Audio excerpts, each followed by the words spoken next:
राष्ट्रियता, प्रजातन्त्र र जनजीविकासँग सम्बन्धित विभिन्न मागहरू अघि सार्दै 2048 साल चैत्र 24 गते नेकपा एकता केन्द्रद्वारा आयोजित नेपाल बन्दको दौरान नेपाली कांग्रेसको सरकारले 7 वर्षीय अनिश साक्य लगायत दर्जनौं नेपाली सपूतहरूको हत्या गरियो, सयौंको संख्यामा घाइते बनाइयो। यसै सन्दर्भमा नेपाल कम्युनिस्ट पार्टी एमालेद्वारा 2049 साल वैशाख 6 गते काठमाडौँ खुल्ला मञ्चमा आयोजित श्रद्धाञ्जली सभा मार्फत कमरेड मदन भण्डारीले राष्ट्रको नाममा जारी गर्नुभएको यो सम्बोधन यहाँहरू समक्ष प्रस्तुत छ। रेकर्डिङ एवं सम्पादन किरण सायनी।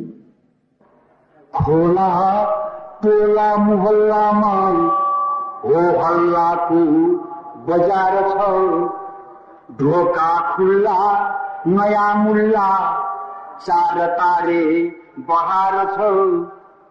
निहत्था जनतामाथि गोलीको बौछार छ, मान्छेको जिन्दगी मानौ खादिएको अचार छ। न छन्द मूर्छना ताल न विवेक विचार छ, न छन्द मूर्छना ताल न विवेक विचार छ। बिना संगीत झुन झुन झुन झुम्किएको सितार छ। उता संसारमा भेडा सत्तासित सत्तापक्षी भेडाहरू, उता उता संसारमा भेडा भ्याभ्या भ्याभ्या कराउँछन्। उता संसारमा भेडा भ्याभ्या भ्याभ्या कराउँछन्। यता सडकमा बाख्रा म्याम्या म्याम्या कराउँछन्। नसुन्छ राजदरबार सिंहदरबार सुन्दछ।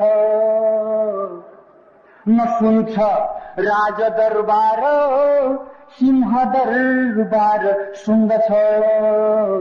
कस्तो आयो प्रजातन्त्र उल्टै तरबार ताल्दछ।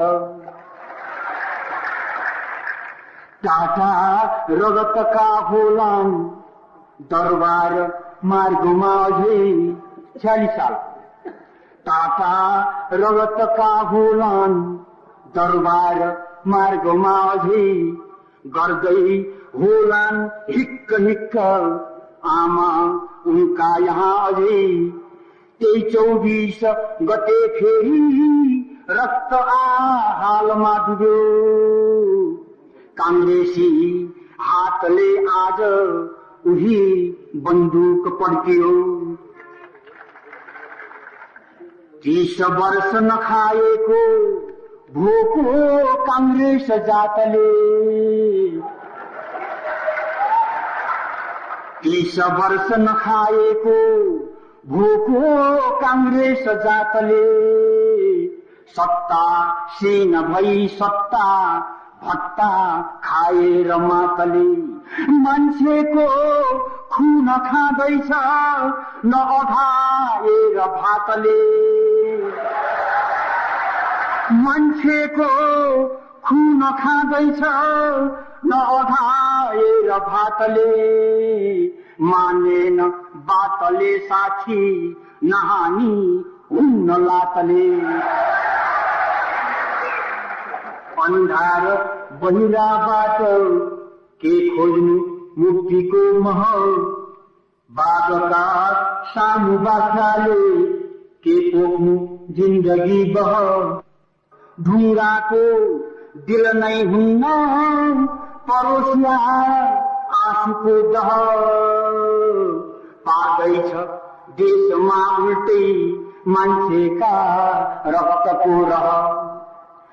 मान्छे मारेर कांग्रेस कहिलेसम्म टिक्दछ। मान्छे मारेर कांग्रेस कहिलेसम्म टिक्दछ? आफू जातिनका निम्ति आफै खन्दैछ खाडल। पल्टिन्छ भिरमा गोरु को काँध थाप्न सक्दछ? पल्टिन्छ भिरमा गोरु को काँध थाप्न सक्दछ? जातिन्छ जातिन्छ जेलमा फेरि को सती जान सक्दछ? गोली र जेल यानेर हाम्रो अभ्यासको कुरा, गोली र जेल यानेर हाम्रो अभ्यासको कुरा, मर्न या मार्न जे पर्छ हाम्रै अभ्यासका कुरा। बालुवा तार हो चाहे सिंहदरबार भित्र होस्, बालुवा तार हो चाहे सिंहदरबार भित्र होस्, समाजवादको चाहे खोल ओढेर देखियोस्। हत्याको बदला हत्या बाध्यता बन्न सक्दछ, हत्याको बदला हत्या बाध्यता बन्न सक्दछ। बुद्धको देशमा युद्ध बाध्यता बन्न सक्दछ, बुद्धको देशमा युद्ध बाध्यता बन्न सक्दछ। लाल सलाम।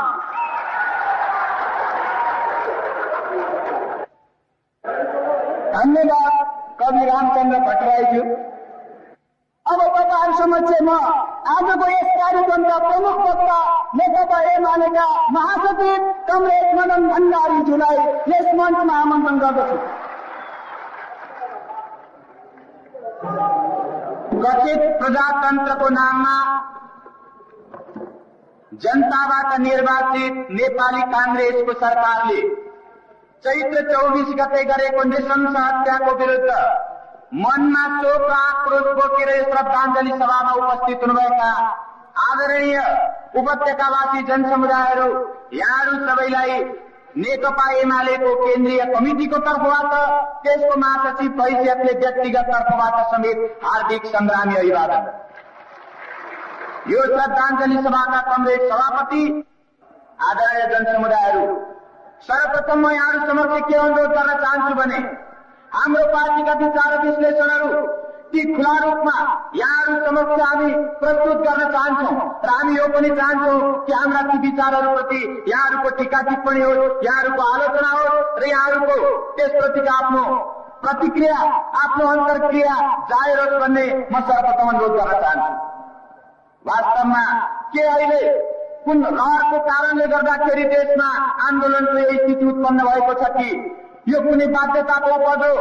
सबभन्दा पहिला म आफ्ना विचारहरू यो विषयबाट राख्न चाहन्छु। चैत्र 24 गते कुनै अचानक एक्कासी कुनै दुर्घटना भएर त्यो दुर्घटना पछाडि अचानक आन्दोलनको स्थिति आएको होइन। मैले फागुन 21 गते बसन्तपुरमा आयोजित भएको सभामा जनसमुदायलाई मैले अपिल गरेको थिएँ कि हामीले नेपाली कांग्रेसले बहुमत ल्याएर जब सरकार बनाइरहेको थियो त्यसबेला हामीले आफ्नो विचार जाहेर गरेका थियौं कि हामी नेपाली कांग्रेसका नीति विचार विश्लेषणसँग असहमत हुँदाहुँदै पनि कांग्रेसले जनताको बहुमत प्राप्त गरेको हुनाले कांग्रेसको सरकारको सम्बन्धमा, सत्ता पक्षको सम्बन्धमा हामी रचनात्मक विपक्षको भूमिका खेल्नेछौँ। रचनात्मक विपक्षी भएर हामी आफ्नो भूमिका अगाडि बढाउनेछौँ। मैले त्यहाँ व्याख्या गरेको थिएँ, रचनात्मक विपक्ष भनेको कांग्रेसको सरकारले गर्ने कामहरूको गुणदोषको आलोचना गर्ने कुरा हो। गुणको आधारमा गुणलाई सकारात्मक ढंगले हेर्न सकिन्छ भने दोषलाई आलोचना, विरोध भन्दाको र संघर्ष गर्दै त्यसको विरोध गर्ने कार्यक्रम लिन सकिन्छ। यो ढंगले हामीले रचनात्मक विपक्षको नीति तय गरेका थियौँ। 10 महिनासम्म नेपाली कांग्रेसको सरकारको एउटा पनि नीतिलाई, एउटा पनि विचार र कामलाई समर्थन गर्नुपर्ने हामीले आवश्यकता देखेनौं। साना तिना र खुद्रा कुराहरूलाई छोडिदिने हो भने ठूल्ठूला जे कुराहरू छन् ती हरेक कुराहरूमा आलोचना र विरोध गर्नुपर्ने आवश्यकता उत्पन्न भयो। अहिले राष्ट्रको हितलाई बेवास्ता गर्ने, राष्ट्रप्रति गद्दारी गर्ने खालका नीति विचारहरू, सन्धि सम्झौता र सहमतिको कुराहरू उनले ल्याइसकेपछि र सदनलाई समेत अपमान गर्दै गुमराहमा राख्न खोजेपछि हामी यो निष्कर्षमा पुगेका छौं कि अब नेपाली कांग्रेसको सरकारले जनता राष्ट्रलाई हित पुर्याउने खालका कामै गर्न सक्दैन। हिजो हामीले एउटा असल साथी अर्थात एउटा यस्तो साथी जो हिजो निर्दलीय व्यवस्था विरोधी संघर्षमा लाग्दै आयो, अहिले उनले जनताको बहुमत पाएर सरकार बनाएको छ। काम गर्दा गर्दै कहिलेकाहीँ राम्रो मान्छेबाट पनि गल्ती हुन सक्छ। कर्मचारी आन्दोलनको सवालमा हामीले त्यस्तै ठानेर तानाशाही दमन नगर्न सल्लाह दियौं, तर त्यसलाई कांग्रेसले बेवास्ता गर्यो। महँगी जसरी बढाइयो त्यस बारेमा हामीले राय सुझाव र सल्लाह दियौं, त्यसलाई नेपाली कांग्रेसले बेवास्ता गर्यो। हरेक क्षेत्रमा कांग्रेसीकरण हुन थाल्यो, हामीले त्यसको आलोचना गर्यौं, उसले त्यसलाई पनि बेवास्ता गर्यो। र सबै क्षेत्रमा प्रशासनमा एक पक्षीय ढंगले पक्षपात गर्दै अरू विपक्षीहरू र अन्य जनसमुदायमाथि पक्षपात गर्दै उनले नेपाली कांग्रेसको एकतर्फी एकाधिकारवादलाई स्थापित गर्न खोज्यो। त्यसको विरुद्ध हामीले सुझाव दियौं, हामीले सल्लाह दियौं, उनले बेवास्ता गर्यो। राष्ट्रलाई हित गर्ने सन्धि सम्झौताहरूको बारेमा पनि हामीले सुझाव सल्लाह दियौं, उनले बेवास्ता गर्यो। यी सबै कुराहरूको एकीकृत निष्कर्ष के भयो भने नेपाली कांग्रेस एउटा त्यस्तो असल मान्छे जसले काम गर्दा गर्दै गल्ती गर्यो, उनलाई गल्ती सच्याउने मौका दिइयोस् भन्ने कुराको आधारमा व्यवहार गर्ने पार्टी होइन। नेपाली कांग्रेस एउटा गलत जनविरोधी राष्ट्रघाती पार्टी हो। त्यसो हुनाले नेपाली कांग्रेसलाई यसबाट हटाउनुपर्छ, नेपाली कांग्रेसलाई परास्त गर्नुपर्छ भन्नको निम्ति कांग्रेसको सरकार र त्यसका नीतिहरूको विरुद्ध राष्ट्रिय जनमत तयार गर्नको निम्ति हामीले जनजागरणको कार्यक्रम आयोजना गरेका थियौं। मैले यहाँहरू समक्ष यो फेरि यस कारणले जाहेर गरेको कि चैत्र 24 गते आउनको निम्ति नेपाली कांग्रेसले सरकार बनाएकै दिनदेखि उसले लिएका नीतिहरूको एउटा श्रृंखलाको परिणाम हो र त्यही कुराको एउटा अभिव्यक्ति हो। आदरणीय जनसमुदायहरू, मैले यहाँ त्यसको लामो व्याख्या गरिरहनु छैन। मैले यो मात्रै उल्लेख गरेको हो कि नेपाली कांग्रेसले जुन ढंगले कर्मचारीहरूमाथि पक्षपातपूर्ण तानाशाही ढंगले व्यवहार गर्यो, त्यस बेला हामीले भन्यौं गिरिजा कोइरालाले जुन व्यवहार गर्दै हुनुहुन्छ, मरिचमान सिंहले पनि त्यति चाँडै त्यति तानाशाही ढंगले प्रस्तुत हुन सकेको थिएन। आज गिरिजा कोइराला कर्मचारीहरू जो हिजो आन्दोलनमा ज्यान र जागिर दुईटै बाजी राखेर प्रजातान्त्रिक आन्दोलनमा उत्रिएका थिए, तिनीहरूले आफ्ना समस्याहरूको सरकारले ख्याल गरेर माग राख्दैमा अत्यावश्यक सेवा ऐन 2014 जस्तो जारी गर्ने ठाउँमा पुग्यो। तानाशाही ढंगले बुट र बन्दुकको बलबाट दमन गर्ने ठाउँमा पुग्यो। हामीले त्यसको वर्णना गर्यौं। महँगीको सन्दर्भमा व्याख्या गरिरहनु जरुरी छैन। महँगीले जनतालाई आहात पारेको छ। नेपाली कांग्रेसले गिरिजा कोइरालाले आफू प्रधानमन्त्री हुने बित्तिकै वचनबद्धता व्यक्त गर्नुभएको थियो शान्ति सुरक्षा र महँगी नियन्त्रण गर्ने कुरामा। ती दुईटै कुराले आज मुलुकलाई आहात पारेको छ। त्यो कुरा हामीले त धेरैचोटि व्याख्या गरिसकेका छौं। यहाँहरू स्वयं त्यसको निम्ति भुक्तभोगी हुनुहुन्छ। हामीले यो कुरा जाहेर गर्यौं कि गिरिजा कोइरालाले प्रतिज्ञा गर्नुभएको शान्ति सुरक्षा आफ्ना विपक्षीहरूमाथि सांघातिक आक्रमण गरेर दमन गर्ने ढङ्गको शान्ति सुरक्षाको कुरा हो अथवा कांग्रेसीकरण गर्ने कुरा हो। हिजो राजाले सबै पञ्च नेपाली सबै नेपाली पञ्च भन्दा त 46 सालमा जनताले सडकमा उत्रेर देखाए कि सबै पञ्च नेपाली हुन सक्दैनन् र नेपालीहरूले आफ्नो रोजेको व्यवस्था स्थापित गर्न सक्छन् भनेर राजालाई निरङ्कुश शासनबाट तल पार्ने काम गरे भने आज नेपाली कांग्रेसले सबैलाई कांग्रेस बनाउनको निम्ति त्यो सांघातिक आक्रमण गर्छ भने हामी त्यो कुराको प्रतिवाद गर्न, त्यस कुराको प्रतिकार गर्नको निम्ति तयार छौं भनेर हामीले उल्लेख गर्यौं। मैले यहाँ व्याख्या गरिरहनु छैन। यस बेला हरेक क्षेत्रमा महँगी वृद्धि भएको छ। हुँदै हुँदै गाउँ गाउँमा ठाउँ ठाउँमा पनि अब कांग्रेसले आफ्नो छोराको बिहा भयो भने आफ्नै नाता आफन्त भए पनि कम्युनिस्टलाई निम्ता गर्न छोडेको मैले धेरै गाउँहरूमा त्यस्तो पाएको छु। यदि छिमेकमा आफ्नो नाता आफन्त भए पनि यदि कम्युनिस्टको घरमा मरुमारू भयो भने कांग्रेस मलामी जान छोडेछ।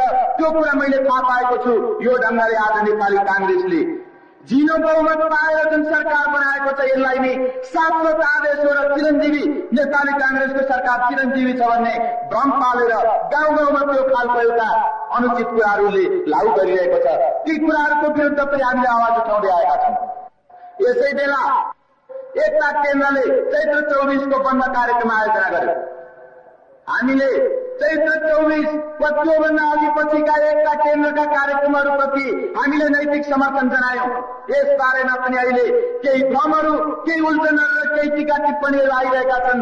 म एक शब्दमा यहाँहरू समक्ष के प्रश्न पार्न चाहन्छु भने चाहे त्यो एकता केन्द्रको होस्, चाहे त्यो जनमोर्चाको होस् वा मसालको होस्, या अर्को कुनै पार्टीको सद्भावना पार्टीको होस् या कुनै पनि राजनीतिक पार्टीको होस्, जसले आज कांग्रेसको एकाधिकारवादको विरोध गर्छ, जसले यो मोदीको विरोध गर्छ, जसले यो राष्ट्रघातको विरोध गर्छ, जसले जनतामाथि भइरहेको हिंसा हत्या र आक्रमणको विरोध गर्छ, जनतालाई प्रजातान्त्रिक ढंगको शान्ति सुरक्षा प्रदान गर्ने र जनतालाई मोदी नियन्त्रण गरेर राहत प्रदान गर्ने कुरामा जसले आवाज उठाउँछ, हाम्रो पनि त्यस्तै विचार भएको हुनाले, हाम्रा पनि त्यस्तै तिनीहरूप्रति हामी नैतिक सहमति जनाउँछौं, तिनीहरूलाई हामी नैतिक समर्थन गर्छौं।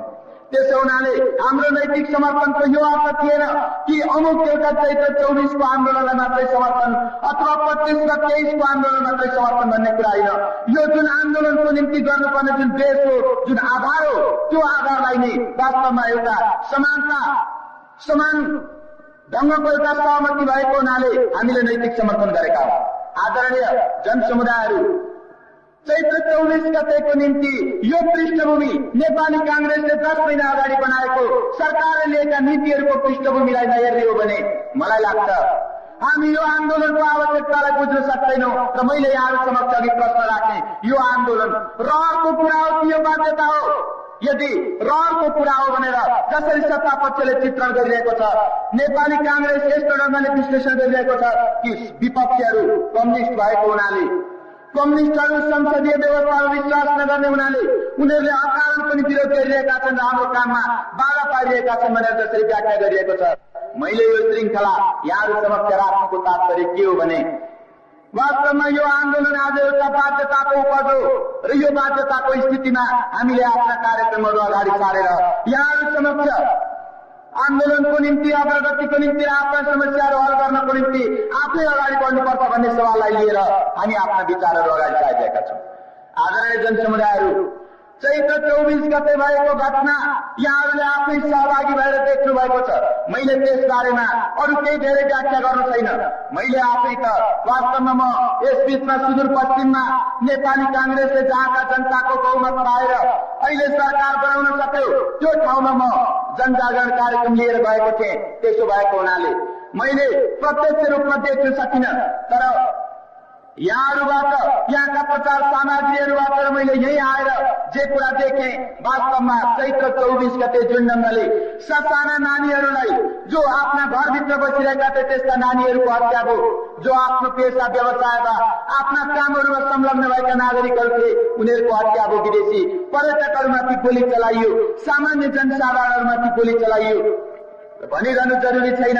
शेरबहादुर देउपाले ललित कला संस्थान र राष्ट्रिय नाचघर जलाउन थालेका थिए, आरएनएसी र गोरखापत्र संस्थानका अरू संस्थानहरू जलाउन थालेका थिए भनेर जसरी रेडियो र टेलिभिजनमा आफ्ना वक्तव्यहरू दिएर हत्याको औचित्यलाई साबित गर्नको निम्ति कोसिस गरेका थिए, यहाँ आउँदाखेरि के थाहा भयो भने उनले अरू ठाउँमा, महाबौद्धमा, अपनमा र अरू ठाउँमा गोली चलाएका छन्।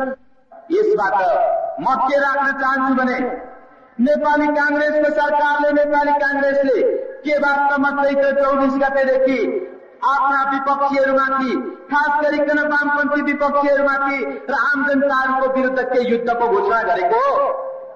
यदि नेपाली कांग्रेसको सरकारले जनता र विपक्षीहरूमाथि हिंसात्मक दमन गरेर समाप्त पार्न सकिन्छ भनेर युद्धको घोषणा गरेको हो भने नेपाली कांग्रेसले त्यो कुरालाई औपचारिक रूपमा, नेपाली कांग्रेसले त्यो कुरालाई सुस्पष्ट रूपमा अगाडि ल्याओस्। नेकपा एमाले विपक्षमा भएको हुनाले, नेकपा एमाले वामपन्थी कम्युनिस्ट भएको हुनाले, नेकपा एमाले विगतमा पनि जनताको विश्वासपूर्ण बहुमत पाएर सबभन्दा ठूलो र सशक्त विपक्षको रूपमा संसदमा रहेको हुनाले कांग्रेसले यदि युद्ध खेल्न चाहन्छ भने त्यो युद्धको सामना गर्नको निम्ति नेकपा एमाले तयार छ। म त्यो कुरा जाहेर गर्न चाहन्छु। मैले यो यस कारणले उल्लेख गरेको कि वास्तवमा त्यस बेला लडाईँको मोर्चामा मैदानमा बाहिर निस्केर बन्द गराउनपन्थी सडकमा आएका जनताको भन्दा पनि घर घरमा माथि बसेका साना साना नानीहरूको, घरभित्र भएका व्यक्तिहरूको हत्या भएको छ, उनीहरूमाथि गोली लागेको छ। मैले यहाँ केही तथ्याङ्कहरू पाएँ। जो गोलीले घाइते भएका छन् त्यो मध्ये 82% व्यक्तिहरूको घुँडाभन्दा माथि गोली लागेको छ। जो वास्तवमा गम्भीर रूपमा घाइते भएका छन् र हत्या भएको छ त्यसमध्ये 20% जति 15 वर्षभन्दा तलका साना साना नानीहरू नाबालकहरू परेका छन्। नेपाली कांग्रेसले यो कुरा गरेर साना साना नानीहरूको हत्या गरेर आफ्नै घरबारमा कामकाज गरिरहेका मान्छेहरूको हत्या गरेर नेपाली कांग्रेसले कसलाई तर्साउन खोजेको? यदि त्यस ढङ्गले हिंसा हत्या साङ्घातिक आक्रमणका कुराहरू जताततै गरेर कम्युनिस्टलाई तर्साउन खोजेको हो भने मैले यहाँ खुला कुरा गर्नु व्रता जस्तो ठानिन सक्छ। नेपाली कांग्रेसलाई निर्देशन दिने विश्वको सबभन्दा ठूलो पावर हो भन्ने मुलुकका मान्छेहरू त कम्युनिस्टका सानो देशमा हमला गर्दा खुट्टा काटिएर फिर्ता जानु परेको छ भने कम्युनिस्टहरू त्यो ढङ्गले यहाँको कांग्रेस सरकारको कुरा होइन, कांग्रेसलाई अन्तर्राष्ट्रिय रूपमा निर्देशन दिने तिलेका बाबु साहेबको त्यस ढङ्गको आकांक्षालाई पनि कम्युनिस्टहरूले विफल पार्न सक्छन्। त्यो मोर्चामा नेकपा एमाले दृढतापूर्वक उभिरहनेछ। आदरणीय जनसमुदायहरू, अहिले आन्दोलनकारीहरूको पक्षबाट कसैले गिरिजा सरकारले नि राजीनामा दियो, गिरिजा सरकारले राजीनामा दिनुपर्छ भनेर माग राखिरहेका छन्। यो नेकपा एमाले शेरबहादुर देउपाले राजीनामा दिनुपर्छ। शेरबहादुर देउपा र उनको निर्देशनमा जो हत्याको क्रियाकलापमा संलग्न छन् त्यस्ता अपराधीहरूमाथि छानबिन गरेर तिनीहरूलाई दण्डित गर्नुपर्छ भन्ने मात्र यसले माग अगाडि सारिरहेको छ। यस बीचमा यहाँहरूको बीचमा पनि धेरै भ्रमहरू हुन सक्छन्। यहाँहरूलाई एउटा हाम्रा विचारहरूको विपक्षमा तर्कहरू पुरेका हुन सक्छन्। नेकपा एमाले अघि सारेको कुरा अनुचित हो। वास्तवमा गिरिजा सरकारको नि राजीनामा हुनुपर्छ, गिरिजा कोइरालाकै राजीनामा हुनुपर्छ भन्ने कुरामा यहाँहरूको अभिमत हुन सक्छ। म बुझ्न सक्छु कि वास्तवमा राजधानीवासीहरू आफ्ना ससाना नानीहरूको हत्या नृशंस हत्या भएको कुराको साक्षी बन्नु भएको छ। तपाईहरूले देख्नु भएको छ आफ्ना नाता आफन्त र निर्दोष इष्टमित्रहरूको निर्दोष नागरिकहरूको नृशंसतापूर्वक हत्या भएको कुराको प्रत्यक्षदर्शी हुनुहुन्छ। त्यसो भएको हुनाले स्वाभाविक हो यहाँहरू र हामीहरू सबैमा त्यस्तो नृशंस हत्या गर्ने हत्यारो सरकारको विरुद्ध आक्रोश उठ्नु स्वाभाविक हो। म यो आक्रोशलाई बुझ्न सक्छु, म यो विरोधको भावनालाई बुझ्न सक्छु। आदरणीय जनसमुदायहरू, नेकपा एमाले आम जनता सराहने अरू राजनीतिक पार्टीहरू सराहने यो हत्यारो सरकारको, यो जनविरोधी सरकारको, राष्ट्रघाती सरकारका अपराधहरूको बारेमा उत्तिकै संवेदनशीलताका साथ महसुस गरेको छ। यो महसुसका बावजुद पनि हामी किन गिरिजा सरकारको राजीनामाको मागिरहेका छैनौं, किन गिरिजा कोइरालाको राजीनामा माग गरिरहेका छैनौं, किन हामी शेरबहादुर देउपाको राजीनामा माग गरिरहेका छौं? यस बारेमा मलाई 2 शब्द भन्ने अनुमति दिनुहोस्। मेरो तात्पर्य के हो भने गिरिजा सरकारको राजीनामापछि सरकार कसले बनाउने हो? यसको तात्पर्य के हो भने गिरिजा सरकारले लिएका नीतिहरू केवल गिरिजाका मात्रै उपज होइनन्, केवल गिरिजालाई मात्रै त्यसको निम्ति जिम्मेदार ठान्न सकिन्न। त्यसको निम्ति 4 तारे झण्डा मुनि संगठित भएको नेपाली कांग्रेस हो। नेपाली कांग्रेसका नीतिहरू राष्ट्रघाती छन्। नेपाली कांग्रेसले नदीनाला बेचिरहेको छ। नेपाली कांग्रेसले यो मुलुकको भूभाग विदेशीहरूलाई उपयोग गर्नको निम्ति दिइरहेको छ। नेपाली कांग्रेसले जनविरोधी नीति लिएको छ। नेपाली कांग्रेसले कांग्रेसीकरण गर्ने नीति लिएको छ। नेपाली कांग्रेसले नि कर्मचारीहरूलाई दमन गर्ने नीति लिएको छ। नेपाली कांग्रेसले कमिसनखोरहरू, भ्रष्टाचार, तस्कर, जनविरोधी तत्त्वहरूलाई, एकाधिकारवादी तत्त्वहरूलाई काटी च्यापेर महँगी बनाउने नीति लिएको छ। ती कुराहरूको निम्ति नेपाली कांग्रेसलाई परास्त गर्न जरुरी छ। यदि गिरिजा कोइराला हटेर अर्को कुनै गिरिजा कोइराला आयो भने पनि, अर्को कुनै नाम आयो भने पनि यदि त्यो कांग्रेसीहरूकै सरकार हुन्छ भने हामीले फेरि भन्नुपर्छ महँगी घटाउने हो त्यो होइन कांग्रेसीहरू हो, राष्ट्र विरोधी गतिविधि रोक्ने हो त्यो होइन कांग्रेसीहरू हो। अर्थात् नेपाली कांग्रेस र हाम्रो जुन विवादको मुद्दा उसले सरकार गठन गरेदेखि नै सुरु भएको छ।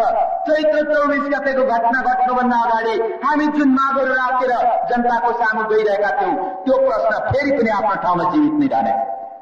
त्यसो भएको हुनाले केवल गिरिजा हटाउनु वा गिरिजा रहनुमा निर्भर गरेको छैन। निर्भर के छ भने नेपाली कांग्रेसले जनताको आकांक्षा अनुरूप आफ्ना गलत नीतिहरूलाई सच्याएर सही कुराको पक्षमा आउने हो कि होइन, उसले आफ्ना गलत व्यवहारहरूलाई सुधार गर्न थाल्ने हो कि होइन। नेपाली कांग्रेसले बहुमत प्राप्त गरेको छ, त्यसले यदि सरकार बनाउन पाउँदैन भनेर यदि त्यो माग गर्ने र त्यो स्थिति आउने हो भने स्वाभाविक हो त्यसपछि यो संसद भङ्ग हुन्छ। संसद भङ्ग भएर एउटा मध्यावधि चुनावको स्थितिमा जानुपर्ने हुन्छ। हामी अहिले के ठान्छौँ भने जनताले जुन ढङ्गले विश्वास गरेर कांग्रेसलाई बहुमत दिए, त्यो कांग्रेसले जनताको विश्वास अनुरूप उसले शासन चलाउने कुरा गर्नुपर्छ। उसले जनविरोधी नीतिहरूलाई त्याग्नुपर्छ, राष्ट्र विरोधी नीतिहरूलाई त्याग्नुपर्छ, कांग्रेसीकरण गर्ने कुरालाई त्याग्नुपर्छ र राष्ट्र र जनताको आकांक्षा अनुरूप चल्नुपर्छ। यदि त्यो ढङ्गले चल्दैन भने जुन हामीले राष्ट्रिय राजनीतिक जनजागरण अभियान हामी जुन उद्देश्यले चलाइरहेका छौँ राष्ट्रव्यापी रूपमा, हिजो नेपाली कांग्रेसलाई मतदान गर्ने 27 लाख नागरिकहरूलाई पनि गोलबन्द गरेर उनीहरूको समेत अभिमत लिएर हामीले कांग्रेसलाई सरकारबाट तल झार्नको निम्ति र मध्यावधि चुनाव हुन्छ भने पनि त्यो मध्यावधि चुनाव पेश गर्नको निम्ति हामी यो तयारीको क्रममा, हामी यो प्रचारको क्रममा, हामी यो जनजागरण अभियानको क्रममा हामी संलग्न भएका छौँ। यदि त्यो कुराहरूको उत्तरदायी नभइकन त्यत्तिकै एक्कासी नै पुर्खाहरूको एउटा उखान छ, मलाई क्षमा गर्नुहोला मैले अन्य भावनाले यो उखान भन्न खोजेको होइन, पुर्खाको उखानको एउटा लाक्षणिक अर्थमा भन्न खोजेको हो। म मरेपछि डुमै राजा भन्ने जुन उखान छ, यो गएपछि त्यस बाहेक जेसुकै भन्ने ढङ्गले अनुत्तरदायी किसिमले हामी आफ्ना कार्यक्रमहरूलाई सञ्चालन गर्न सक्दैनौँ। त्यसो भएको हुनाले चाहे त्यो गिरिजा होस् वा अर्को कुनै नामको नेपाली कांग्रेसले सरकार बनाउँछ भने उसले यी जनविरोधी नीतिहरूलाई त्याग्नुपर्छ, महँगी घटाउनुपर्छ र शान्ति सुरक्षा कायम गर्नुपर्छ, पक्षपातलाई बन्द गर्नुपर्छ भन्ने हाम्रो माग जारी रहनेछ। र हाम्रो मागको तात्पर्य यो, चैत्र 24 गते जब यी जायज मागहरू राखेर जनताले बन्दको समर्थनमा एउटा पार्टीले बन्दको आह्वान गरेर कार्यक्रम सञ्चालन गर्यो। नेपाल बन्दको आह्वान कुनै युद्धको घोषणा होइन, नेपाल बन्दको आह्वान गर्नु कुनै हिंसाको आह्वान होइन, कुनै हिंसात्मक संघर्षको सुरुवात होइन। त्यो स्वाभाविक रूपले एउटा राजनीतिक कार्यक्रमको कुरा हो, प्रजातान्त्रिक ढङ्गले गरिने कार्यक्रमको कुरा हो।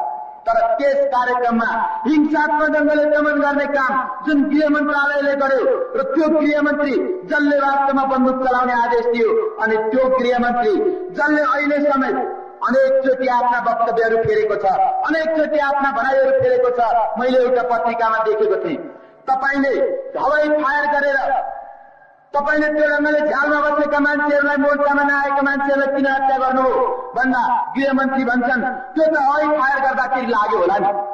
यो ढङ्गले जब अनुत्तरदायी किसिमले एउटा हत्यारो क्रियाकलापलाई पुष्टि गर्नको निम्ति गृहमन्त्री नम्रतापूर्वक आइरहेका छन् भने त्यसप्रति यो सरकारले जिम्मेदारी लिनुपर्छ। गिरिजा कोइरालाले प्रधानमन्त्रीको हैसियतले मुलुक समक्ष माफी माग्नुपर्छ र यो गृहमन्त्री शेरबहादुर देउपालाई कुर्सीबाट तल खसालेर दण्डित गर्नुपर्छ। अरू जति अपराधीहरू छन् ती अपराधीहरूलाई छानबिन गरेर दण्डित गर्नुपर्छ। हाम्रो तात्पर्य यो, यदि अहिले जब देशको स्थितिको बारेमा हेर्ने हो भने तीनटा दृष्टिकोण छन्। एउटा यथास्थितिवादी दमनकारी दृष्टिकोण जो सत्ता पक्षले नेपाली कांग्रेसले लिइरहेको छ, ऊ यो महँगी अशान्ति असुरक्षा र तमाम कुराहरूलाई यो यथास्थितिलाई कायम राख्न चाहन्छ, त्यसको विरुद्ध आवाज उठाउने जनतालाई दमन गर्न चाहन्छ। नेपाली कांग्रेसको दृष्टिकोण यथास्थितिवादी र दमनकारी छ, हामी त्यस कुराको खिलाफमा छौँ। नेकपा एमाले जनताले राहत पाउनुपर्छ, जनताले उठाएका समस्याहरू हल हुनुपर्छ भन्ने दृष्टिकोण राख्छ। यस क्रममा चैत्र 24 गते र त्यस वरिपरि जुन राज्य आतंक खडा गर्ने कुरा हो, जुन हत्या गर्ने कुरा हो, त्यस निम्ति गृहमन्त्रीलाई दण्डित गर्नुपर्छ, अरू अपराधीहरूलाई दण्डित गर्नुपर्छ भन्ने विचार राख्छ। र अर्को एउटा दृष्टिकोण छ, अरू केही आन्दोलनकारी साथीहरू यो कुरा उठाइरहेका छन् कि गिरिजा सरकारले राजीनामा दिनुपर्छ, त्यसपछि के गर्ने हो। मैले अघि जुन प्रश्न उठाएँ उहाँहरूले त्यसमा केही जवाब दिनुभएको छैन। हाम्रो तात्पर्य के हो भने यदि गृहमन्त्रीले राजीनामा दिँदैनन्, यदि अपराधीहरू दण्डित हुँदैनन्, यदि जनतालाई राहत दिने कुरा हुँदैन भने गिरिजा सरकारले राजीनामा दिएर अर्को कांग्रेसी सरकार भए पनि हाम्रो आन्दोलन जारी रहन्छ। र यदि गिरिजा कोइराला आफै त्यसलाई सच्याएर जान चाहन्छन्, कोइरालाको सरकार सच्याएर जान चाहन्छ भने हामी त्यस निम्ति मौका दिन चाहन्छौँ। र यदि त्यो ढङ्गले कांग्रेसको कुनै पनि सरकार जनताका समस्याहरूप्रति संवेदनशील भएर जान चाहँदैन भने हामी कांग्रेसी सरकारलाई, कांग्रेसलाई सत्तामा बसेर सरकारमा बसेर शासन गर्ने अधिकार छैन भनेर जनमत सृष्टि गर्ने र त्यस निम्ति आन्दोलन गर्ने पक्षमा छौँ। त्यसो भएको हुनाले यो तीनटा दृष्टिकोण मध्ये नेपाली कांग्रेसले कुन दृष्टिकोणमा अडिने हो, कुन ढङ्गले जाने हो, त्यसमाथि मुलुकको भविष्य निर्भर गर्छ। मलाई यहाँ केही साथीहरूले चिट पठाउनु भएको छ, केही श्रोताहरूले आफ्ना आकांक्षाहरू आफ्ना विचारहरू पठाउनु भएको छ। त्यसमध्ये के छ भने अरू सबै आन्दोलनको कुरा गरिरहेका छन्। तपाईहरू निर्वाचनको पनि पक्षमा हुनुहुन्छ। निर्वाचनको पक्षमा हुनुको तात्पर्य के हो? आदरणीय जनसमुदायहरू, हाम्रो पार्टी के सोच्दछ भने अहिले पनि हामीले हिजो रगत बगाएर जुन बहुदलीय व्यवस्था स्थापित गर्यौं, यो बहुदलीय व्यवस्था नहोस् र तल तलसम्म यसको सुदृढीकरणको कुरा नहोस् भन्ने चाहने धेरै तत्त्वहरू छन्। हामी के चाहन्छौँ भने स्वाभाविक रूपमा स्थानीय निर्वाचन भनेको जनताका प्रतिनिधिहरू करिब 50,000 व्यक्तिहरूलाई छान्ने निर्वाचन हो। यदि गाउँ गाउँमा टोल टोलमा त्यो ढङ्गले जनताका विश्वास प्राप्त प्रतिनिधिहरू छानिन्छन् भने अहिले तत्काल महँगी हट्ने हो कि नहट्ने हो, अशान्ति असुरक्षा हट्ने हो कि नहट्ने हो भन्ने कुराको त्यसले तत्काल जवाब नदेला। तर 2046 सालको आन्दोलनले जुन बहुदलीय व्यवस्थाको स्थापना गर्यो, त्यो बहुदलीय व्यवस्थालाई गाउँ गाउँसम्म लगेर, त्यो बहुदलीय व्यवस्थालाई टोल टोलसम्म लगेर सुदृढ गर्नको निम्ति निश्चित रूपले त्यो निर्वाचनले मद्दत पुर्याउनेछ।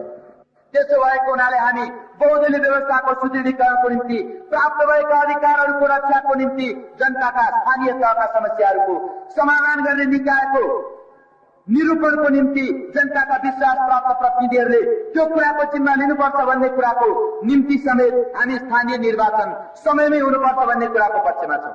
हाम्रो यो मतलब होइन कि त्यो स्थानीय निर्वाचनमा हाम्रो पार्टीले वा अर्को कुनै एउटा मात्रै पार्टीले जित्छ। निश्चित हो अनेक राजनीतिक पार्टीहरू जो छन्, जसले निर्वाचनमा भाग लिन्छन्, अनेकले अनेक ठाउँमा जित्न सक्छन्।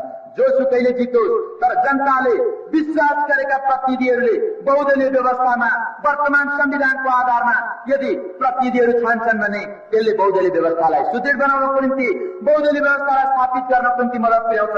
त्यो कारणले गर्दा, यो दृष्टिकोणले गर्दा हामीले निर्वाचनको सम्बन्धमा त्यो समयमै हुनुपर्छ, त्यो निष्पक्ष हुनुपर्छ, धाँधली रहित हुनुपर्छ भन्ने आधारमा आफ्ना विचारहरू अघि सारेका छौँ।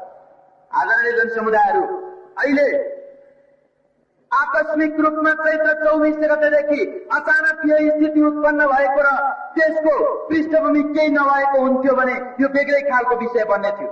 तर नेपाली कांग्रेसले चैत्र 24 गतेको कारणले मात्रै होइन, आफूले सरकार बनाएका लिएको दृष्टिकोणको कारणले गर्दा जनता सामु जनअदालतमा उभिनुपर्छ, उसले जनता सामु दण्डित हुनुपर्छ। यस बेला यी कुराहरूलाई उठाउँदै, यी कुराहरूलाई समेत संलग्न गर्दै हामी आफ्नो राष्ट्रिय राजनीतिक जनजागरणको अभियानको सिलसिलामा हामी अघि बढेका छौँ।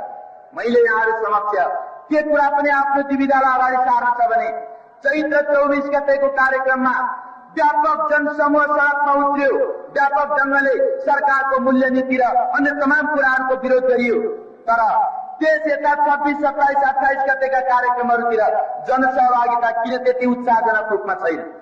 मेरो यो कुराको तात्पर्य के हो भने यदि कांग्रेसलाई उसले लिएका गलत नीतिहरूबाट मुक्त गराउने हो, दबाब दिएर मुक्त गराउने हो भने आम जनताले सबै कार्यक्रमहरूमा उत्साहका साथ सहभागी हुनुपर्छ। त्योभन्दा अर्को कुनै पनि ढङ्गले वास्तवमा नेपाली कांग्रेसलाई उसका गलत नीतिहरूबाट मुक्त गराउन सकिन्न।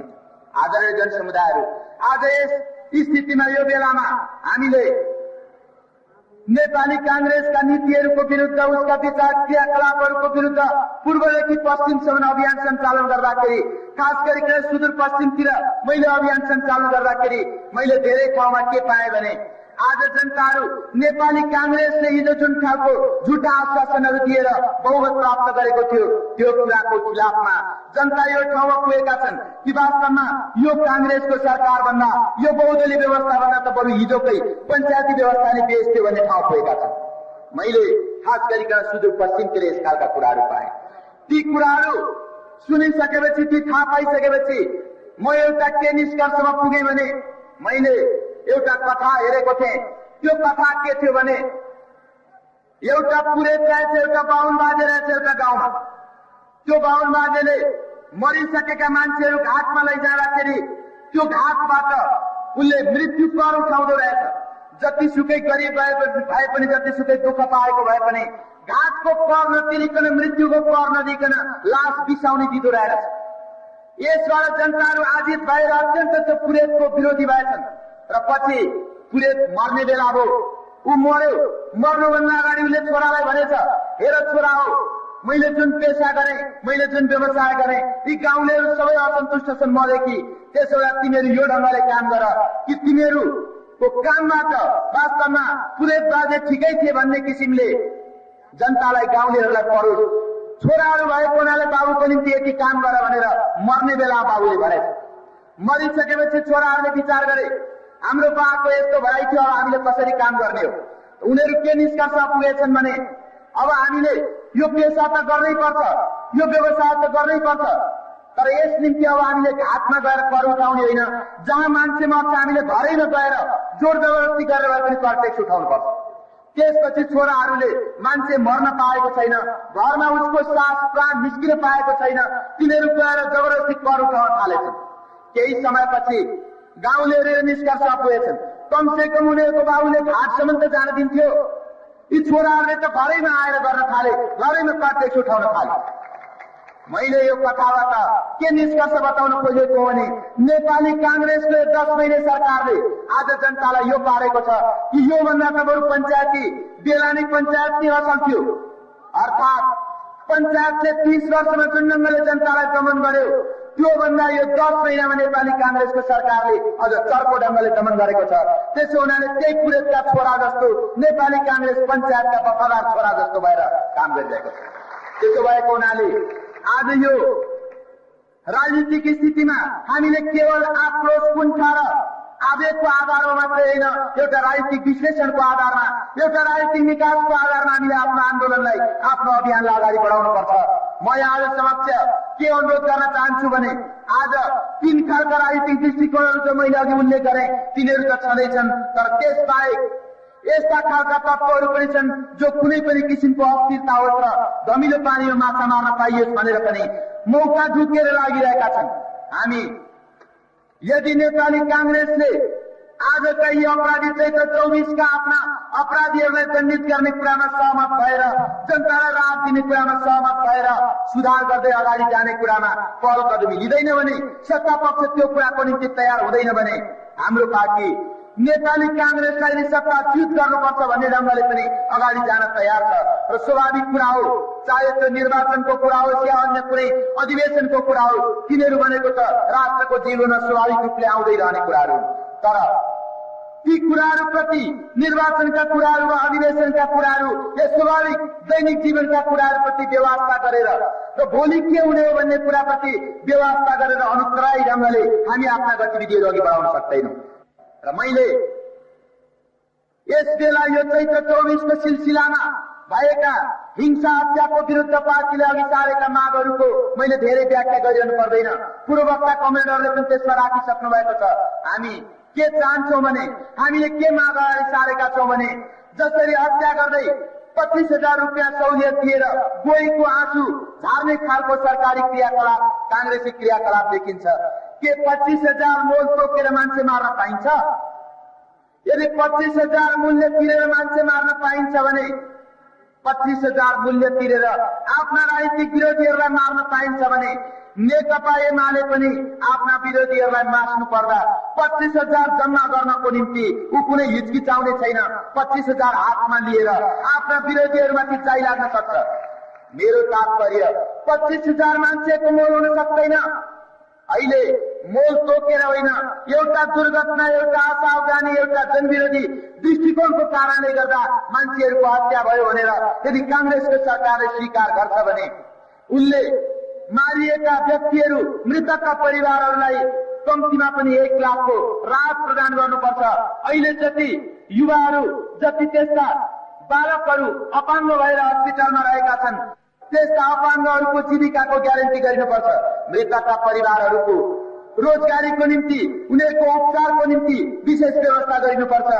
आहत भएकाहरूलाई राहत प्रदान गर्ने खालको कार्यक्रम चलाउनुपर्छ।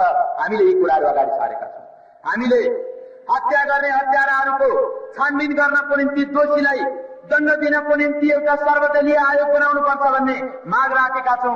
र हामीले यदि मुलुकमा शान्ति कायम गर्ने हो भने, मुलुकमा सबै कुरालाई ठिक ढङ्गले समाधान गर्ने हो भने केवल कम्युनिस्ट भएकै कारणले हिंसा हत्या गरेर किनारा लाउन सकिन्छ भन्ने गलत विश्लेषणमा कांग्रेसी सरकार नअडिने हो भने सर्वदलीय त्यस्तो छलफलको, सर्वदलीय एउटा सम्मेलनको, एउटा भेटघाटको, बैठकको आयोजना गरिनुपर्छ र त्यसको निष्कर्षको आधारमा यसले एउटा शान्ति कायम गर्ने कुराहरू अगाडि सार्नुपर्छ, त्यसलाई सरकारले पालन गर्नुपर्छ भन्ने लगायत हामीले 11वटा मागहरू अगाडि सारेका छौँ।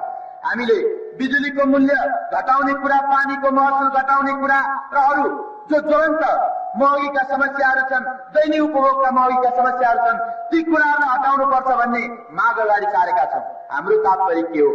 हाम्रो तात्पर्य के हो भने केवल गिरिजा कोइरालाले राजीनामा दिँदैमा यी समस्याहरू छुमन्तरकी भाषा भएर हल्नेवाला छैनन्। अनि हामीले मागे जस्तै केवल शेरबहादुर देउपाले राजीनामा दिँदैमा यी सबै समस्याहरू थानको लाग्यो भनेर हामी ठान्ने छैनौँ।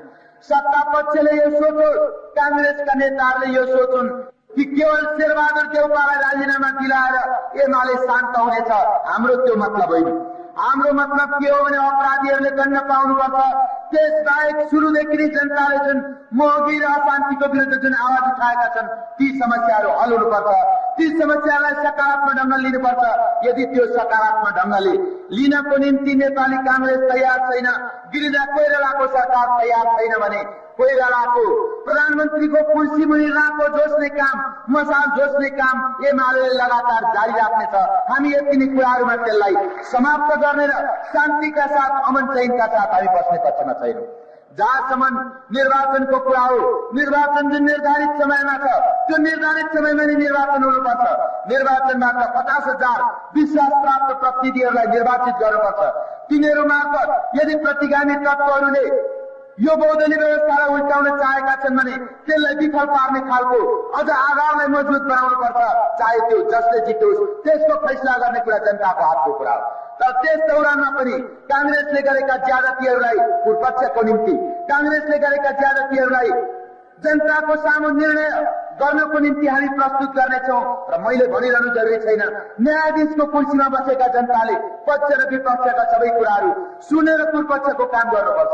त्यसो भएको हुनाले अहिले यी राजनीतिक विषयहरूमा उत्तिकै आक्रोश, उत्तिकै आवेग र उत्तिकै विरोधको भावनाका साथ हामी लाग्दै हामी एउटा सकारात्मक निष्कर्षको निम्ति अगाडि जान चाहन्छौँ। र नेपाली कांग्रेसका नेताहरूलाई पनि यो कम्युनिस्ट विरोधी, वामपन्थी विरोधी, एमाले विरोधी र यहाँका क्रान्तिकारी शक्ति विरोधी दृष्टिकोणलाई त्यागेर थोरै भए पनि सुधार गर्दै जनता र तमाम विपक्षीहरूलाई हातमा लिएर मात्रै, समझदारीमा लिएर मात्रै अगाडि बढ्न सकिन्छ भन्ने चेतना पलाओस् भन्ने कुरा म सुझावको रूपमा राख्न चाहन्छु। आदरणीय साथीहरू, यहाँ अनेक चिठहरू, अनेक प्रश्नहरू आएका छन्। तिनीहरू मध्ये अरू धेरैको मैले यहाँ व्याख्या नगरिरहे पनि हुन्छ। तर एउटा कुरा के छ भने अरू कम्युनिस्ट समूहहरूसँग, अरू वामपन्थी समूहहरूसँग एकता गरेर के त्यो ढङ्गले नेकपा एमाले किन जान चाहँदैन, यो खालको प्रश्न गरेर यसलाई प्रश्न पारियोस् भनेर पनि यहाँ प्रश्न सोधिएको छ।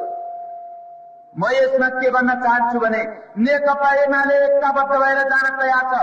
तर सबभन्दा पहिला के को निम्ति एकता गर्ने हो, के को निम्ति आन्दोलन गर्ने हो, आन्दोलनको कार्यविधि कस्तो अप्नाउने हो, त्यो कुराको निम्ति स्वाभाविक रूपले सहमति हुनुपर्छ।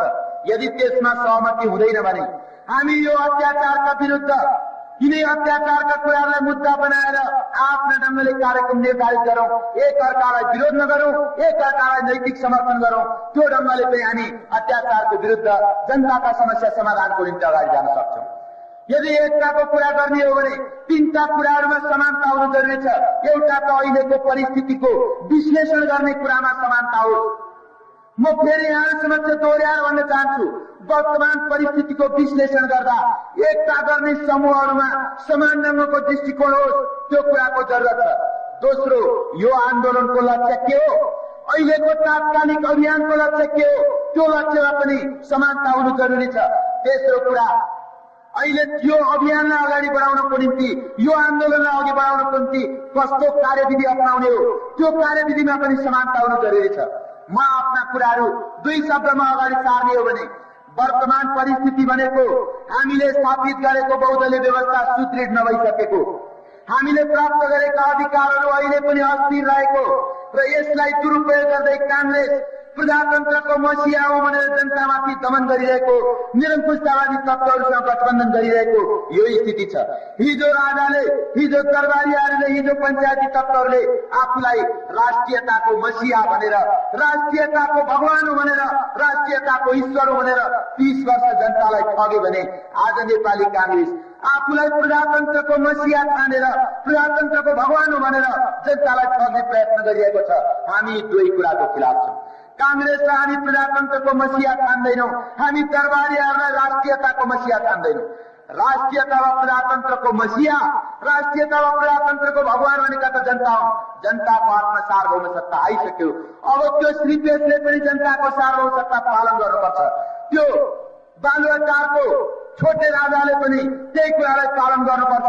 चाहे यहाँका कोही ठूला महाराज हुन्, यहाँका साना महाराज हुन्, अहिले सरकार चलाउने अधिकार पाएका तत्त्व हुन् वा अरू कोही तत्त्वहरू हुन्, सबैले जनताको सार्वभौमिकतालाई पालन गर्नुपर्छ, त्यसलाई मान्नुपर्छ। त्यसो भएको हुनाले आज यो जुन प्राप्त अधिकार हो त्यो सुदृढ नभइसकेको एकातिर स्थिति छ भने अर्कोतिर प्रतिगामी तत्त्वहरू परास्त भएको त कुरै छोडौं। हिजोका पञ्चायती पुनरुत्थानवादी, निरङ्कुशतावादी, दरबारिया खालका तत्त्वहरू यिनीहरू परास्त त भएकै छैनन्। यिनीहरू सुतेका मात्रै छन्, निदाएका पनि छैनन्। निदाए जस्तो बहाना गरेर आँखा चिम्लिएका मात्रै छन्। त्यसो हुनाले त्यस्ता तत्त्वहरू निश्चित रूपमा टाउको उठाएर माथि आउन सक्छन्। मैले यहाँलाई सुदूरपश्चिमको कुरा भने त्यो ठाउँमा अहिले निश्चित रूपमा यो बहुदलीय व्यवस्था खराब हो भन्ने प्रचार पनि भइरहेको छ। यस बेला त्यस खालको प्रचार यही काठमाडौँमा पनि, यो काठमाडौँमा पनि केही पर्चाहरूको हवाला मैले साथीहरूबाट सुने। त्यहाँ के छ भने कांग्रेसले त खत्म गरेको केही गरेन, एमाले जो विपक्ष हो त्यसले पनि केही गरेन। यसको निष्कर्ष के हो? पक्षले पनि केही गरेन, विपक्षले पनि केही गरेन भने हुन्छ के त? यहाँ यो बहुदलीय व्यवस्था बेठीको पुरानै ठिक थियो भन्ने निष्कर्ष निस्किन्छ। यहाँहरू मध्ये धेरैजनालाई यो लागेको होला सरकारले केही गरेन, छाया सरकारले गरोस्, पक्षले केही गरेन, विपक्षले गरोस्, सत्ता पक्षले केही गरेन, प्रतिपक्षले गरोस्, प्रतिपक्षले पनि केही गरेन भनेर हाम्रो पार्टीप्रति यहाँहरूका दर्जनौं प्रश्नहरू हुन सक्छन्, दर्जनौं यहाँहरूका मागहरू हुन सक्छन्। म एउटै कुरा भन्न चाहन्छु। कुरा के हो भने हामी सँगै भएका साथी मध्ये एउटा खुकुरी चाहिँ अर्को साथीलाई दिने अनि मदन भण्डारीलाई यो मुढा काट भनेर भन्ने हो भने मदन भण्डारीले मुढा कसरी काट्छ? अर्थात् मुलुकका समस्याहरू हल गर्ने जुन अधिकार हो, जुन बहुमत त्यो अहिले हाल कांग्रेसले पाएको छ। कांग्रेसको हातमा खुकुरी छ, ऊ त्यो मुढा काट्ने होइन, ऊ मान्छे काट्नको निम्ति दौडिरहेको छ। मदन भण्डारीले अर्थात् विपक्षले यो समस्या हल गरोस् भन्ने हो भने हतियार अहिले उसको हातमा छ। आदरणीय जनसमुदायहरू, अब नेकपा एमाले र विपक्षमाथि नि जनताको भरोसा छ भने जनताले उठेर, जनताले निर्णय गरेर कांग्रेसको हातमा भएको त्यो खुकुरी खोसेर एमालेको हातमा, विपक्षको हातमा दिनुपर्छ। निश्चित रूपले म त्यो प्रतिबद्धता अहिले पनि जाहेर गर्छु। एमालेको हातमा खुकुरी भयो भने त्यसले निश्चित रूपले मुढाहरू काट्नेछ, दाउरा छिर्नेछ। अर्थात् जनता राष्ट्रका समस्याहरूलाई हल गर्नको निम्ति सकारात्मक ढंगले, प्रगतिशील ढंगले काम गर्नेछ। त्यस कुराप्रति कुनै दुविधा छैन, कुनै शंका र कुनै पछि हटाइ छैन। तर म अहिले ती प्रतिगामी तत्त्वहरू जसले बहुदलीय व्यवस्थाको विरुद्ध निष्कर्ष निकाल्न चाहन्छन्, पक्षले पनि केही गरेन, विपक्षले पनि केही गरेन भन्ने ढंगले जनतालाई भड्काउन चाहन्छन्, त्यस्ता प्रतिगामी तत्त्वहरू पनि अहिले आशावादी भएर लागिरहेका छन् भन्ने यो परिस्थितिको विश्लेषण मैले गर्न चाहेको कुरा हो। यस बेला यदि संसदमा बहुमत भएको कांग्रेस त्यसले सरकार नचलाउने हो भने स्वाभाविक रूपले संसद भंग गर्नुपर्ने हुन्छ। संसद भंग भयो भने मध्यावधि चुनावमा जानुपर्ने हुन्छ। यदि प्रतिगामी तत्त्वहरूले अँध्यारो खडा गरेर, धमिलो खडा गरेर बहुदललाई नै फाल्ने षड्यन्त्र सफल पार्न सकेनन् भने मध्यावधि चुनाव हुन्छ। निश्चित हो त्यो कुरा अनिवार्य हुन्छ भने राष्ट्रलाई जोगाउनको निम्ति, प्रजातन्त्रलाई जोगाउनको निम्ति, जनताका अधिकारलाई जोगाउनको निम्ति, जनताले उठाएका समस्याहरूलाई समाधान गर्नको निम्ति यो संसदलाई भंग गर्नु र मध्यावधि चुनावमा जानु बाहेक अर्को कुनै विकल्प यो मुलुकमा रहँदैन भने नेकपा एमाले मध्यावधि चुनावलाई पेश गर्नको निम्ति पनि तयार छ। तर अहिले एकैचोटि त्यही नै कुराको निम्ति सकेसम्म अस्थिरता होस्, पाप भेटे पापै अन्योस्, हाँगो भेटे हाँगै अन्योस्, जताततै अस्तव्यस्तता होस्, जति अस्तव्यस्तता उति बेस, जति अस्थिरता उति राम्रो, जति गन्जाबोस् त्यति ठिक भन्ने ढंगले नेकपा एमाले जान चाहँदैन। त्यसो भएको हुनाले राष्ट्रिय परिस्थितिको बारेमा हाम्रो यो जुन विश्लेषण हो, अरू राजनीतिक पार्टीहरूको के विश्लेषण छ, अरू वामपन्थीहरूको के विश्लेषण छ, साथीहरू आफ्नो विश्लेषण सार्वजनिक रूपले ल्याउनुहोस्। मैले यो कुरा ती पार्टीका नेताहरूसँग टेबलमा बसेर गर्न सक्थे। यहाँहरूलाई साथी राखेर किन यो कुरा अगाडि सारे? यस कारणले अगाडि सारेको कि एमाले अगाडि सारेका विचारहरू ठिक छन् कि छैनन् त्यसको विश्लेषण गर्ने, आलोचना र विरोध गर्ने यहाँहरू पनि त्यसको अधिकारी हुनुहुन्छ, यहाँहरू पनि त्यसको निम्ति जिम्मेदार हुनुहुन्छ। अनि यो परिस्थितिको विश्लेषणमाथि आधारित भएर हामी दोस्रो लक्ष्यको सवालमा अहिलेका अपराधीहरूलाई दण्डित गर्नुपर्छ, कारवाही गर्नुपर्छ, जनताका मागहरूलाई पूरा गर्नुपर्छ, त्यो ढङ्गले सकारात्मक किसिमले अगाडि जानुपर्छ। हामीले यो लक्ष्य लिएका छौँ। हामीले यो अहिले तात्कालिक अभियानको हाम्रो लक्ष्य यो हो भनेका छौँ। अरू साथीहरूले अरूहरूले गिरिजाको सरकार भङ्ग होस्, त्यसपछि के गर्ने हो, त्यसपछि देखा जाला, अहिले केही भन्न सकिँदैन, यो खालको कुरा मैले उहाँहरूको सुनेको छु। यदि त्यस्तो हो भने गिरिजा सरकार भङ्ग होस्, त्यसपछि भने जेसुकै होस् भन्ने हो भने साथी हो, त्यो धमिलो पानीमा माछा मार्ने, दरबारभित्र लुकेका र बाहिरका साना दरबारभित्र लुकेका प्रतिगामी तत्त्वहरूले फेरि उनीहरूले पाखुरा सुर्कने कुइनो डुबाउनको निम्ति आउन सक्छन्। त्यो कुराको बारेमा यहाँहरूको जवाब के छ? हामी त्यो जवाब सुन्न चाहन्छौँ। हामी त्यसबारे विचार विश्लेषण गर्न चाहन्छौँ। यदि त्यो होइन केवल गिरिजालाई फाल्ने अथवा वर्तमान टिमलाई फाल्ने अनि अर्को कुनै फिरिजा भन्ने काङ्ग्रेसीको टिमलाई अगाडि ल्याएर गर्न सकिन्छ भन्ने हो भने नेपाली काङ्ग्रेसको त्यो कुरा हो। हाम्रो त काङ्ग्रेससँग यो मुद्दा छ कि तिमीहरूले जुन जनविरोधी नीति लिएका छौ, राष्ट्र विरोधी नीति लिएका छौ, तिमीहरूले जुन पक्षपाती नीति लिएका छौ, तिमीहरूले जुन ढङ्गले तानाशाही दमनको नीति लिएका छौ, त्यो कुराले मुलुक चल्नेवाला छैन। त्यो कुरा राउन्जेलसम्म शान्तिका साथ यहाँ कुनै शासन गर्न कसैले पनि पाउनेवाला छैन। त्यसो हुनाले हामी अपराधलाई दण्डित गर्दै सकारात्मक ढङ्गले जानको निम्ति यो अवसर प्रदान गर्ने यो लक्ष्य निर्धारण गरेर अहिले हामी अगाडि बढेका छौँ।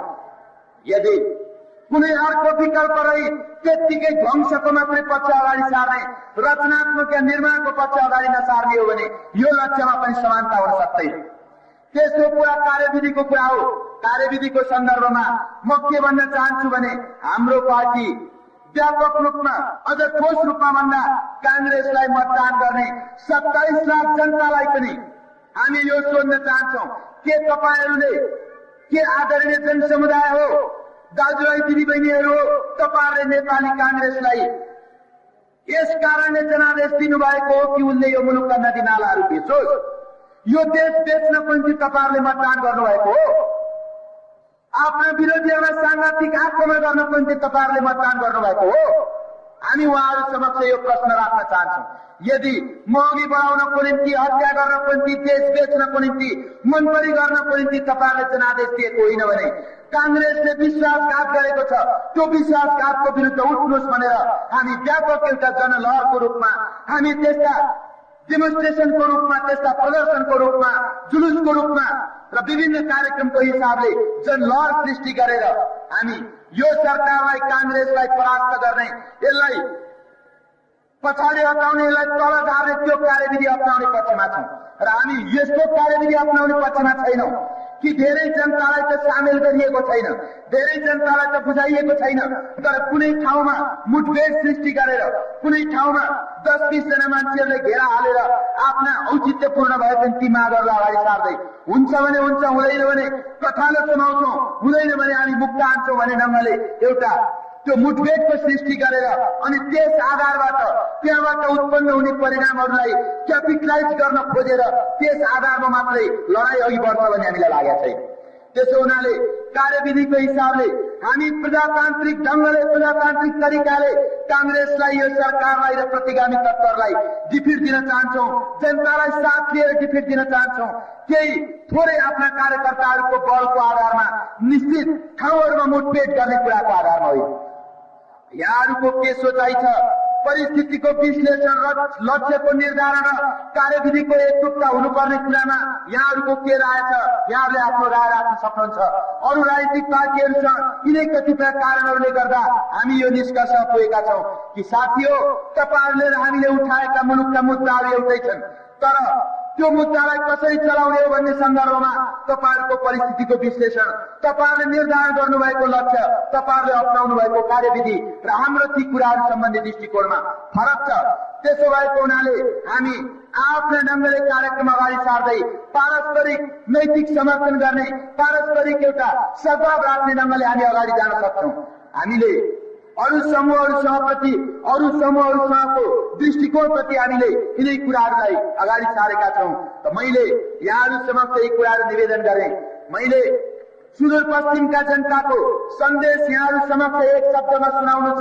त्यो के छ भने, जहाँका जनताले नेपाली कांग्रेसलाई सरकारमा पुग्नको निम्ति मद्दत पुर्याए, आज त्यहाँका जनताहरू पञ्चायत कालको भन्दा पनि तल्लो दर्जाको कांग्रेसी सरकारको व्यवहारबाट आहत छन् र उनीहरूले के सन्देश पठाएका छन् भने, मध्य र पूर्वतिरका दाजुभाइ दिदीबहिनीहरूलाई यो भनिदिनु होला, अब सुदूरपश्चिमका जनताहरू पनि कांग्रेसको शासनबाट चेतिसकेका छन्।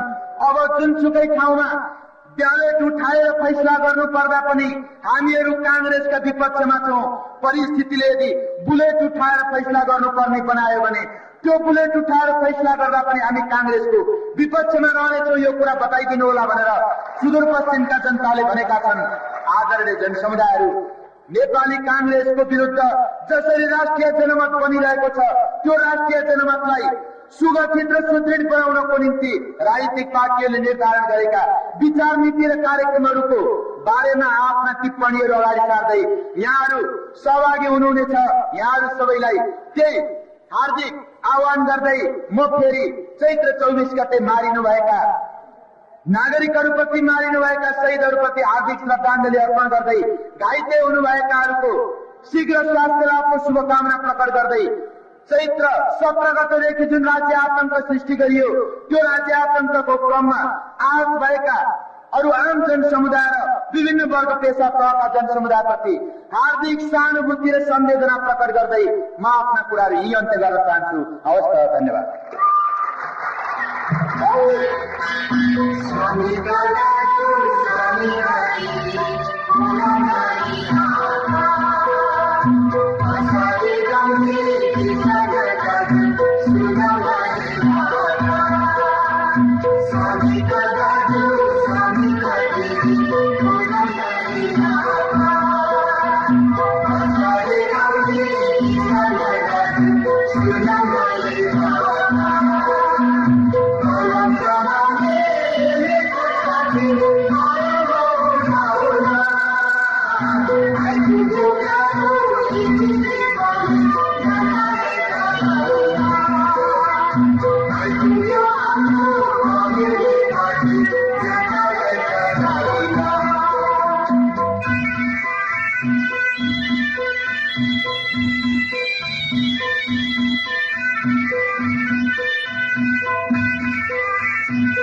you.